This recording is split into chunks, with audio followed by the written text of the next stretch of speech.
오늘 우리에게 주신 하나님의 말씀은 마가복음 15장 1절에서 5절까지 말씀입니다. 신약성경 82쪽에 있습니다. 하나님의 말씀을 받들어 읽겠습니다. 새벽에 대제사장들이 즉시 장로들과 서기관들 곧 온 공회와 더불어 의논하고 예수를 결박하여 끌고 가서 빌라도에게 넘겨주니 빌라도가 묻되 내가 유대인의 왕이냐? 예수께서 대답하여 이르시되 내 말이 옳도다 하시매 대제사장들이 여러 가지로 고발하는지라 빌라도가 또 물어 이르되 아무 대답도 없느냐? 그들이 얼마나 많은 것으로 너를 고발하는가 보라 하되 예수께서 다시 아무 말씀으로도 대답하지 아니하시니 빌라도가 놀랍게 여기더라. 아멘. 귀한 찬양 하나님께 감사드리고 또 이 찬양을 위해서 우리 할렐루야 찬양대가 지휘자를 중심으로 얼마나 열심히 노력했는지 생각하면 또 감사합니다. 오늘은 우리가 기도하고 또 찬양한 대로 예수님께서 예루살렘으로 입성에 들어오시는 그런 시간입니다. 종려주일이라고 얘기를 하죠. 그리고 오늘부터 시작해서 순환주간, 고난주간이 시작이 됩니다. 이때는 모든 성도들이 예수 그리스도의 고난에 동참하는 그런 시간으로 알고 오락을 금하고 그리고 될 수 있으면 자신의 여러 가지 부분들 그런 부분들을 욕망을 억제하고 그러면서 한 주간을 보내는 거예요. 이때는 그 서양 같은 데는 주식이 육류잖아요. 그런데 육류를 금합니다. 그래서 고기 같은 거 먹지 않고 말 그대로 채식으로 한 주간을 보내는 그런 이들도 많이 있어요. 우리는 그렇게까지는 하지 않지만 그러나 주님이 걸어가신 그 길을 생각하면서 그러한 시간들을 갖는 거죠. 오늘 이 말씀은 어저께도 우리가 함께 나누었던 말씀이에요. 어저께 우리가 새벽기도 시간을 통해서 예수께서 침묵하신 게 왜 그런 거냐라고 하는 것을 같이 나누었습니다. 그런데 제가 이 말씀 묵상하면서 우리에게 이 종료주간을 맞이하면서 우리에게 주시는 말씀이 있겠다. 이게 그냥 예수께서 입 다무시고 말을 안 하셨다. 빌라도를 대화의 상대로 여기지 않으셨다. 이런 얘기가 아니고 그보다 훨씬 깊은 차원의 진리가 있겠다 하는 그러한 감동이 있었어요. 그래서 함께 이 말씀을 나누게 됐습니다. 같이 기도드리겠습니다. 고마우신 주님, 호산나 하며 많은 사람들이 무리지어 환호하고 예수께서 우리를 구원하시러 오신다고 그렇게 소리 지르며 찬송하며 예수님을 맞이했지만 얼마 가지 못해서 동일한 입속에서 그를 죽이라고 그렇게 말하는 그런 군중들의 모습을 봅니다. 이 시간 우리 하나님께서 저희들에게 함께해 주셔서 이 말씀이 단순하게 옛날 2000년 전의 말씀으로 끝나지 않게 하시고 이 말씀을 통하여 나의 삶에 하나님이 주시는 것이 무엇인지를 성령의 은혜로 깨달아 알게 하여 주옵소서. 예수님의 이름으로 기도하옵나이다. 아멘. 얼마 전에도 잠시 한번 말씀드린 적이 있는데 우리나라 바둑에 있어서 전설적인 인물이죠. 조훈현 구단. 이분이 제자를 드렸습니다. 이창호라는 제자를 드렸습니다. 제자를 드렸는데 이 제자가 참 무뚝뚝해요. 재미가 하나도 없어요. 얼굴 표정에 좋다 나쁘다 하는 게 아무것도 없는 겁니다. 그러니까 오죽하면 별명을 돌부처라고 붙여놨겠어요. 근데 그분이 또 장가는 들더라고요. 장가는 들어요. 장가는 드는데 아무튼 그런 재미없는 제자하고 같이 이렇게 생활을 했습니다. 집에서 같이 기거하면서 바둑을 가르치는 거니까요. 근데 어느 날 기왕전이라고 하는 거를 이렇게 쭉 해서 기왕전 타이틀을 조은현 구단이 가지고 있는 거예요. 그리고 뭐 기왕전뿐만 아니라 뭐 국순위 뭐 이런 거 여러 가지 타이틀을 그때 당시 거의 1인 천하로 이렇게 전부 다 가지고 있는데요. 제자가 결승전에서 대국으로 나온 거예요. 대국자로. 그래서 사람들은 다들 누가 이기겠다고 생각해요. 스승이 이길 거라고 생각하잖아요. 근데 이 표정도 없는 이창호가 이긴 겁니다. 왈칵 뒤집혔죠, 막 바둑계가. 근데 그 다음에도 타이틀전에 결승 나갔다 그러면 이 스승하고 제자가 붙는 거예요. 그러면은 하나만 잃은 게 아니라 또 그 다음에도 또 제자가 스승을 이겨서 타이틀을 가져가는 거예요. 이 한 지붕 안에서 밥 먹고 자고 이러는데 얼마나 그게 껄끄럽겠어요. 근데 그게 그걸로 끝났으면 얼마나 좋겠습니까만은 그렇지 않은 거예요. 있는 거를 거의 모두 다를 이창호가, 이 제자가 자기 스승 조훈현에게서 다 뺏어간 거예요. 분위기가 어떻겠습니까? 화기애애하고 좋았겠어요? 겉으로는 이분들도 다 신사니까 말은 표현은 안 하지만 얼마나 그게 불편하고 어색했겠어요. 그러니까 이제 막 이 말하기 좋아하는 언론들은 막 그냥 있는 대로 얘기를 다 하는 겁니다. 고양이인 줄 알고 데려왔더니 호랑이를 키웠다. 뭐 이런 소리를 하지를 않나. 막 그랬어요.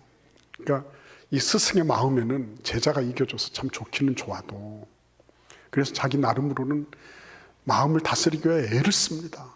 그래도 남에게 뺏기는 것보다도 내가 기른 제자한테 뺏기는 게 훨씬 낫지. 그렇게 생각을 해도 위로가 안 되는 거예요. 위로가 되겠습니까? 위로가 안 되는 거예요. 근데 어느 날 그게 생각이 난 거죠. 반외 팔목. 저번에 한번 말씀드렸죠. 바둑판 밖에서 보면 8집이 더 보인다고. 그게 생각이 난 거예요. 아니 그 얘기를 평소에 몰랐겠습니까? 입신의 경지라 그러지 않습니까? 입신. 신의 경지거든요. 구단이라고 하면. 그러면은 반외 팔목 같은 말은 그거는 저 어렸을 적부터 듣고 자라온 얘기 아니겠어요. 근데 그때 처음으로 반외 팔목 바둑판 밖으로 나가면 8집이 더 보인다. 이거를 비로소 깨닫는 거예요. 그래서 바둑판 밖으로 자기가 나가봤어요. 나가봤더니 그게 보이더래요. 내가 이게 팔이 잘린 것도 아니고 뇌에 무슨 이상이 생겨서 정신 착란이 생긴 것도 아니고 해볼만 하더라는 거예요. 그래서 자기가 마음을 딱 먹고 그래 이제는 난 뭐 뺏길 것도 없으니까 자유롭게 한번 더 볼까? 이래가지고 바둑을 두기 시작한 거예요. 그래가지고 이창호한테 뺏긴 거를 하나 두 개 다시 다 수거해서 가지고 오는 거예요. 그때 이분이 하신 말씀이 있어요. 왜 자기가 그렇게 뺏기고 왜 그렇게 불안해하고 두려워했을까 하고 보니까 이겨야 된다고 하는 욕심이 많았던 거예요. 내가 이거 이겨 먹어야지. 제자한테 치면 안 된다. 승부욕이라는 게 대단한 거잖아요. 더더군다나 제자한테 치면 안 된다. 이런 스승의 어떤 자존심이라든지 이런 거. 이런 게 그렇게 자기를 옥죄고 있다는 것을 처음 알았다는 거 아닙니까? 바깥으로 나가보니까 그게 보이더래요. 그래서 복기를 하면서 늘 바둑을 두는 분들은 복기를 하잖아요. 복기를 하면서 내가 왜 그때 이 수를 못 봤을까 하고 보면 거기에 욕심이 들어가 있는 거예요. 응? 내가 왜 내가 이런 패착을 뒀지 하고 보면 거기에는 내가 이 상대방을 두려워해서 두는 뭔가가 있는 거예요. 그래서 자기가 깨달은 거라는 거예요. 깨달은 게 그래 크게 봐야 되는 거구나. 바둑판 그것만 보고 있는 게 아니라 그 너머를 봐야지. 그 다음에 뭔가가 되는 거구나. 이걸 알았다는 거예요. 오늘 본문 말씀 보십시오. 예수님 역주행하고 계시죠. 그렇죠? 어떻게 역주행하고 계십니까? 지금 사실은 예루살렘은 오시면 안 되죠. 그렇지 않습니까? 거기에는 다 목숨을 노리고 있는 그런 종교 기득권자들이 다 호시탐탐 노리고 있는 거 아니에요. 오시면 안 되는 거예요. 그리고 더더군다나 빌라도한테 잡혀갈 때까지 이렇게 두면 안 되시죠. 그죠? 우리가 뭐 예수님을 막 코칭을 하거나 이런 건 아니지만 우리 일반적인 상식으로 생각을 할 때 빌라도한테 오기 전에, 그러니까 정치적 메시아로 몰리기 전에, 그런 중상모략을 당하기 전에 뭔가 어떤 대책이 있어야 되지 않나. 근데 예수님은 대단히 죄송하지만 너무 바보 같으신 거예요. 그냥 잡혀오신 겁니다.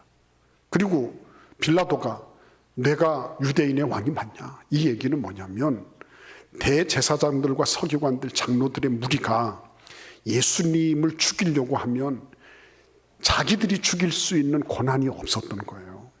총독을 통해서만, 로마 제국의 권위 아래서만 사람을 처단할 수 있는 거예요. 그러니까 이 사람들이 예수를 죽일 수 있는 유일한 방법은 정치적으로 몰고 가는 것밖에 없다. 가이사에게, 로마 황제 가이사에게 대적하는 그런 욕도의 무리, 그 무리의 지도자로 이 사람을 세우고, 이 사람이 유대인의 왕으로 스스로를 사칭했다는 걸로 엮어보려고 한 거죠. 그런데 이럴 때는 어떻게 해야 되는 거예요? 예수님 무슨 정치적인 제스처가 있었나요? 그런 어떤 의도가 있었습니까? 없었잖아요. 그러면 뭐라고 대답해야 되는 거예요? 내가 유대인의 왕이냐? 그러면 뭐라고 대답하셔야 되죠? 우리가 꼭 예수님을 가르치려고 하는 것 같아서 너무 죄송한데, 우리가 상식적으로 생각할 때 아니다. 난 정치적으로 너희들을 로마 황제에게 대적하려고 한 게 아니다. 뭐 이런 말씀 한 말씀 하시면 얼마나 좋겠어요. 근데 이것도 역주행이죠. 내 말이 옳도다. 그죠? 이런 말씀은 안 하셨으면 훨씬 좋았을 것 같아요. 근데 이런 말씀을 하시는 거예요. 그러니까 주변에 있던 대제사장들이 여러 가지로 고발했다 그랬습니다. 이거 전부 다 거짓말, 위증, 이런 거예요. 그러니까 빌라도도 그런 거를 모르는 게 아닙니다. 다 알고 있어요. 빌라도가 아주 노련하고 노숙한 그런 식민지의 총독으로 지금 뼈가 굵은 사람 아니에요. 이 사람이 지금 모르는 게 아닙니다. 예. 그런데도 불구하고 대제사장들이 여러 가지로 고발하는 거를 들으면서 빌라도가 또 묻는 겁니다. 야, 왜 아무 대답이 없냐? 이렇게 많이 너를 정치적으로 얽어매려고 하는데 너 변명 좀 해봐라. 너 변호사 대줄까? 국선 변호사 대줄까? 너 해봐. 말 좀 들어보자 그러는 거예요. 그런데 예수님은 아무 말씀이 없으신 거예요.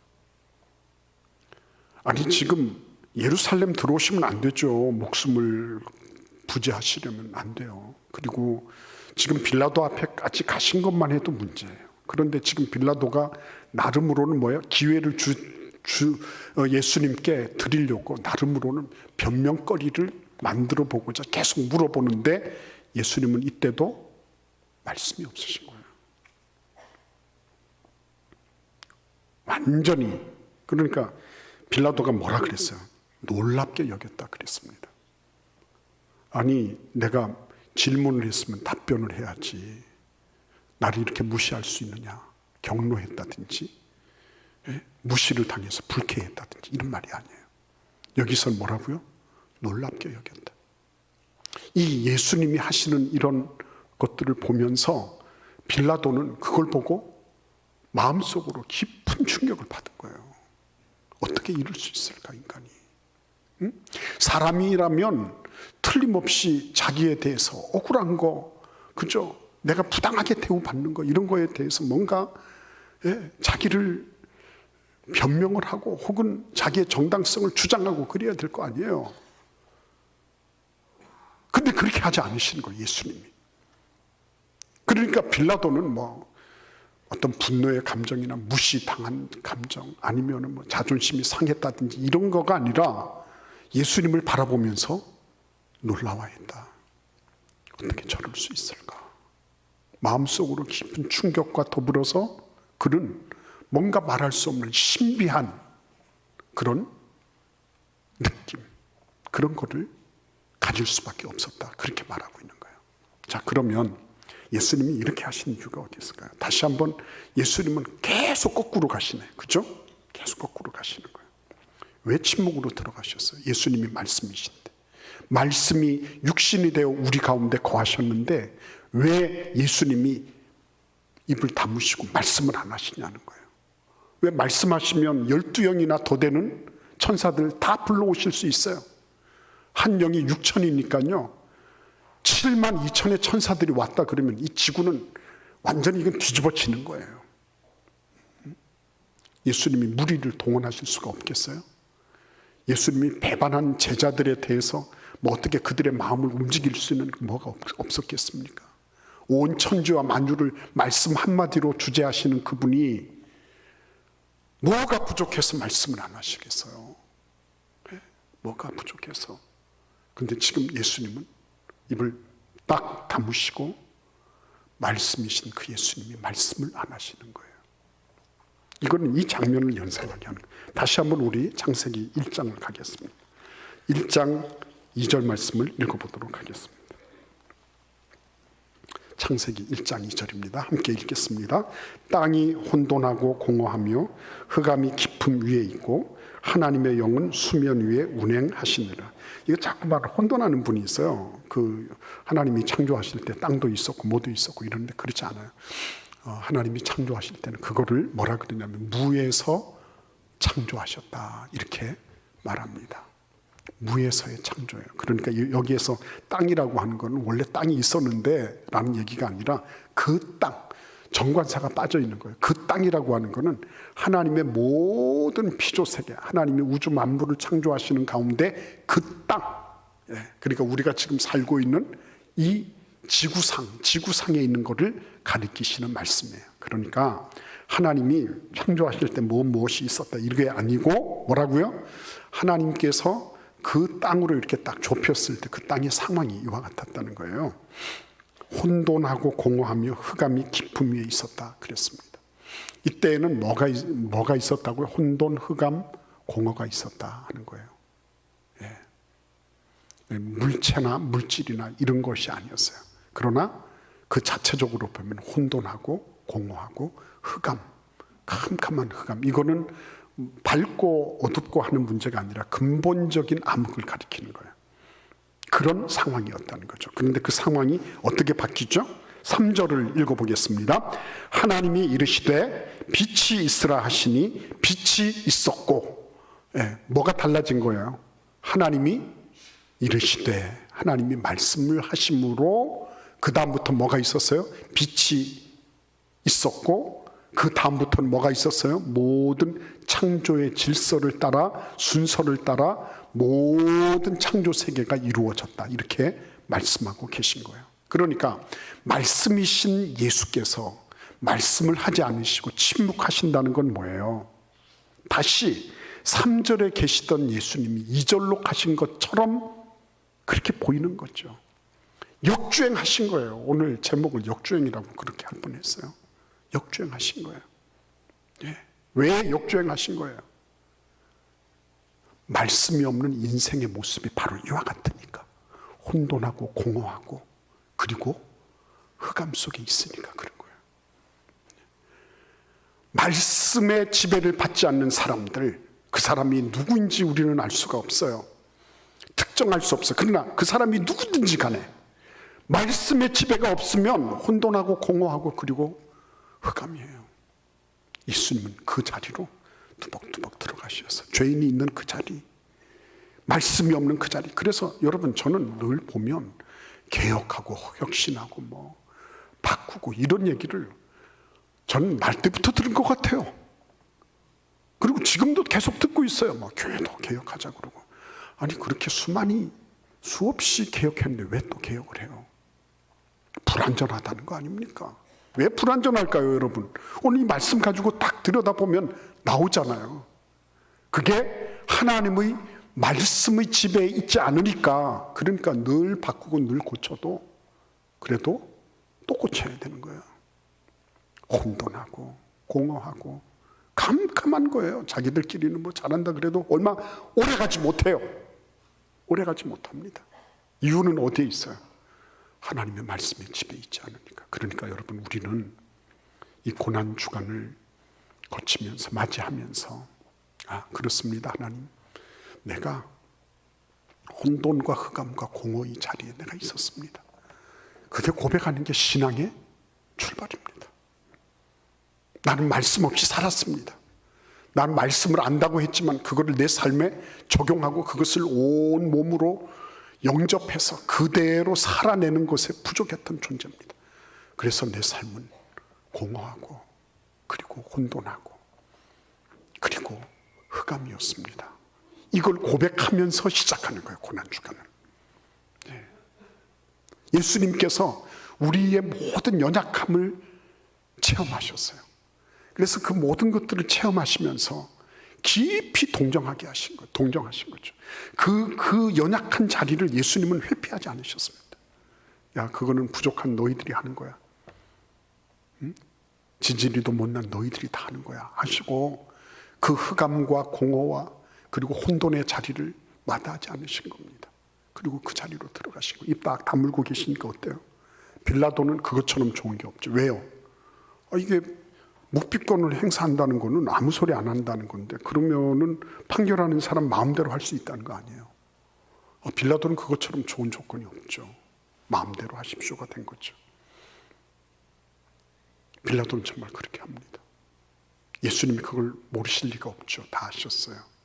그럼에도 불구하고 우리 인생의 그 모든 것들을, 인생의 연약함과 부족함과 혼돈과 공허와 흑암의 자리를 예수님은 마다하지 않으시고 그 자리를 향하여 들어오신 거예요. 그게 호산나 하면서 우리가 예수님을 맞이하는 이유예요. 예수님이 그거를 다 알고 계신 거예요. 내가 혁신하고 바꾸고 변화하고 이걸 몰라서 그런 게 아닙니다. 우리 아들, 딸들도 그걸 몰라서 그런 게 아니에요. 다 알아요. 안 되는 걸 어떻게 해요? 말씀의 지배대로 살지 못하니까. 제가 어떤 목사님이, 그 목사님 교회 굉장히 큰 교회예요. 근데 어떤 집사님이, 목사님, 우리가 전셋집을 얻었습니다. 목사님 오셔서 예배를 좀 드려주세요. 그래서 그분이 가셨다는 거 아니에요. 예배를 드리고 얘기를 듣는데요, 그 집이 원래 괜찮게 살았는데 남편이 어떻게 해가지고 투자를 했는데 다 말아서 잡수셨어. 그래가지고 어느 날 갑자기 단칸방으로 이사를 가게 됐대요. 괜찮게 살다가 단칸방으로 들어가니까 막 애들도 짜증을 내고, 막 이 남편은 그동안에 안 하던 술을 막 들이마셔가지고 꽐라대서 들어오고, 막 온 집안에 원망과 불평과 그냥 저주와 막 이런 것들이 가득 차 있더라고요. 남편은 돈만 생기면 그 아내는 가서 열심히 일해가지고 뭔가를 좀 벌어가지고 오는데, 그 벌어온 돈을 또 착취를 해서 이걸 가지고 또 술을 사 먹고 하는 거예요. 그러니까 얼마나 답답한지. 어느 날 저녁 때 남편이 그날 집에 있었대요. 그래서 이 여집사님, 이 부인이 말이죠, 선언을 했다는 거 아닙니까? 오늘부터 우리 집에 가정 예배 안 드리면 밥을 하지 않겠다. 이렇게 선언을 했대요. 그게 술에 딱 취해 있다가 밥을 하지 않겠다. 딱 이러는데 이 남편이 술이 깨는 거예요. 아니, 밥을 안 해주면 어떻게 살아? 이렇게 된 거죠. 그래가지고 어쨌거나 예배를 드리기 시작한 그날부터. 예배를 드리는데 예배가 되겠어요? 처음부터 잘 안 됐죠. 그런데 아무튼 간에 이 여집사님이 밥을 안 주겠다 이렇게 하니까, 밥을 안 짓겠다, 밥 안 하겠다 이렇게 선언을 하니까 어쨌든지 밥은 먹어야 되겠다 생각을 해서, 그래서 가정 예배를 드리기 시작한 겁니다. 드리다 보니 성경도 읽게 되고요, 드리다 보니 기도도 하게 되고요, 드리다 보니 그동안에 억울했던 거, 마음속에 쌓였던 거, 이런 것들도 서로 얘기하면서 울게 되고요. 막 이러면서 그 집이 가정 예배가 딱 되기 시작한 거예요. 그러니까 어느 날 남편이 여보, 나 아파트 경비원으로 나가기로 했어. 경비원 취직이 된 겁니다. 그러니까 지금까지 계속 술만 마시고 집안에 들어오면 말 그대로 엉망으로 만들던 남편이 이제 아파트 경비원이 되고요. 그러면서 차근차근하게 이 집이 하나씩 둘씩 피어나가기 시작한 거예요. 애들하고 기도하기를 우리 전셋집 주세요. 이 단칸방에서 이제는 벗어나서 전셋집 주세요. 이랬는데 3년 만인가 얼마인가 만에 전셋집이 정말 난 거예요. 그래가지고 너무 좋아가지고 하나님께 감사하고, 그리고 우리가 이렇게, 우리 목사님 별거 아닌 것 같지만 하나님이 우리의 기도를 들어주셔서 이렇게 전셋집을 얻게 됐어요. 목사님 오셔서 축복해 주세요. 얼마나 은혜로운지. 타워 팰리스 100평짜리 가는 것보다요, 거기 그 열 몇 평짜리 전셋집에서 예배하는 게 그렇게 감사하고 그렇게 고마울 수가 없었다는 거예요. 말씀이 들어가면 그때부터 역사가 일어나는 거예요. 예수님께서는 말씀 없는 세계가 어떤 건지를 직접 체험하시고 직접 경험하시고 우리의 그 아픔과 그 답답함과 그 억울함과 이 모든 것들을 예수님은 다 그대로 다 받으신 거죠. 말씀 안 하고 있으니까 얼마나 괜찮겠어요. 이 사람은 이렇게, 저 사람은 저렇게 예수 그리스도를 말도 안 되는 그런 소리로 중상모략하고 그러는 그 상황을 예수님은 온 몸으로 다 받으신 거예요. 근데 온 몸으로 받으셨다는 게요, 저는 그냥 수동적으로만 들리지 않은 거예요. 저는 이번에 진리에 대해서 말씀을 준비하고 묵상하면서 그렇구나. 왜 중세부터 시작을 해서 오라 엣 레게 엣 라보라, 오라는 기도하는 거예요. 오라. 그리고 레게 읽는 거예요. 말씀을 읽고 책을 읽고 하는 거예요. 그리고 라보라는 일하는 거예요. 일하는 거. 몸으로 일하는 거예요. 그래서 수도원의 규칙 가운데 하나가 기도하고 그리고 몸으로 일해서 자기들이 자급자족해서 자기가 먹는 거예요. 그리고 공부하는 거예요. 책 읽고 말씀 읽고 묵상하고 하는 거예요. 저는 그래 열심히 그렇게 일하고 하는 거지, 먹을 게 없으니까 자급자족하는 거지 이렇게 생각을 했는데 그게 아니더라고요. 거기에는 뭐가 있는 거예요? 몸의 신학이 있는, 몸의 신학. 예수님이 몸으로 오신 거예요. 우리 육신으로 오신 거예요. 우리 육신으로. 논리로 오시거나 괜찮은 그런 사상 철학으로 오시거나 어떤 우리가 생각하는 그런 무엇으로 오신 분이 아니에요. 그분은 우리와 동일하게 우리 몸으로 오셨어요. 손과 발을 가지시고 우리의 모든 것들을 똑같이. 이 얘기는 뭐예요? 몸을 통과해야 된다는 거예요. 진리는 말만 하는 게 아니라는 거예요. 예수님은 온몸으로 그걸 받으셨어요. 온몸으로. 온몸으로. 그러니까 몸이 수반되지 않은 진리는 그건 진리가 아닌 거예요. 가짜입니다. 가짜. 도케티즘이라고 하는 그런 이단이 있었죠. 도케티즘. 예수님이 영적으로 오셔가지고 예수님이 영적으로 오셔서 이 더럽고 추악한 이 육체의 이런 것들하고는 상대를 안 하셨다, 이렇게 본 거예요. 반쪽이고 이단이죠. 사임이죠. 몸으로 온 건 다 더러운 거니까 아무렇게나 해도 괜찮다고. 그러니까 나는 신이다와 같은 그런 일들이 벌어지는 거예요. 너희들 영혼만 구원받으면 되지, 너희들 육은 이건 다 썩을 거야. 그러니까 아무렇게나 해도 괜찮아. 그렇지 않습니다. 진리는 내 몸으로, 내 마음과 뜻과 내 모든 것들, 내 전 존재로. 예수님이 전 존재를 바치셔서 지금 어디로 가고 계신 거예요? 큰 그림을 보고 계신 거죠. 큰 그림이 뭐예요? 하나님께서 인류를 구원하고자 하시는 구원의 의지, 그걸 보고 계신 거예요. 그러니까 입을 딱 다무시고요, 맡기셨어요. 하나님 앞에 맡기셨습니다. 왜 자꾸만 힘들고 어려워지는지 압니까?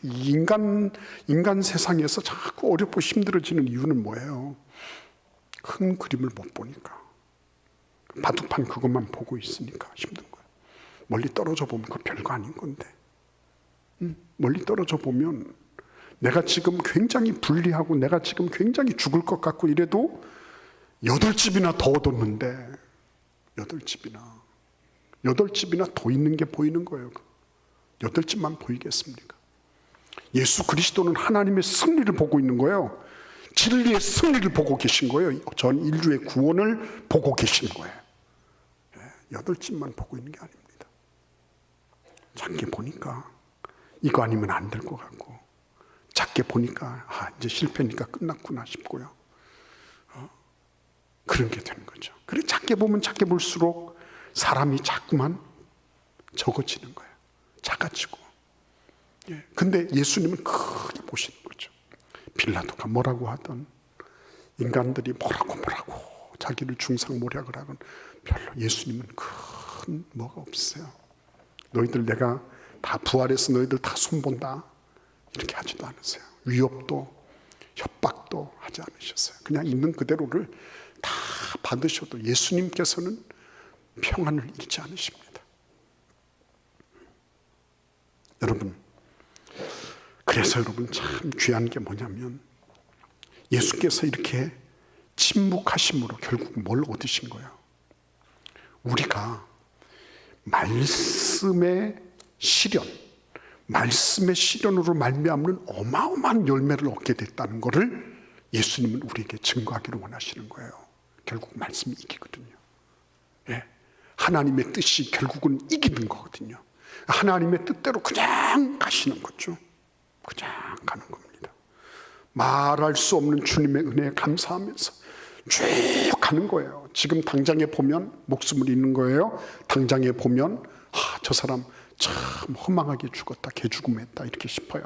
그런데 큰 관점으로 보면 아버지의 뜻이 이루어지고 있는 거예요. 큰 관점으로 보면 오고 오는 수많은 세대가 구원을 얻는 거예요. 그런 놀라운 역사가 우리 주 예수께서 그냥 입을 다무시고 대화의 상대로 여기지 않으시고 무시하시고 너희 같은 존재하고는 내가 대화 안 하겠다 이런 게 아니라 예수님은 더 큰 관점으로 우리를 보시면서 이렇게 하면 어떤 거예요? 우리도 그 길을 걷는 거 아니에요? 우리도 이렇게 하는 거구나. 지금 조금 어려워도 주님 바라보고 이렇게 살면 용서도 되고요. 이렇게 원수로 살 이유가 하나도 없어요.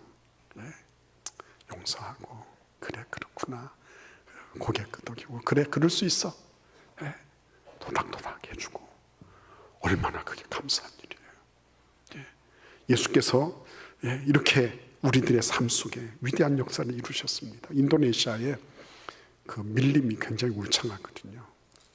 근데 거기에 어떤 선교사님이 이제 성경 번역을 하려고 가려고 하는데 지도도 없고 아무것도 없어요. 그리고 비행기를 타야 되는데 비행기도 그때 합당하지가 않고 이래가지고 그 지역을 잘 알고 있는 사람을 소개를 받은 거예요. 그 지역의 주장하고 주장 옆에 있는 몇몇 청년들이 따라서 나선 겁니다. 근데 너무너무 밀림은 울창하고 그리고 어디가 어딘지를 모르는 거예요. 한 대낮에도 컴컴한 거예요.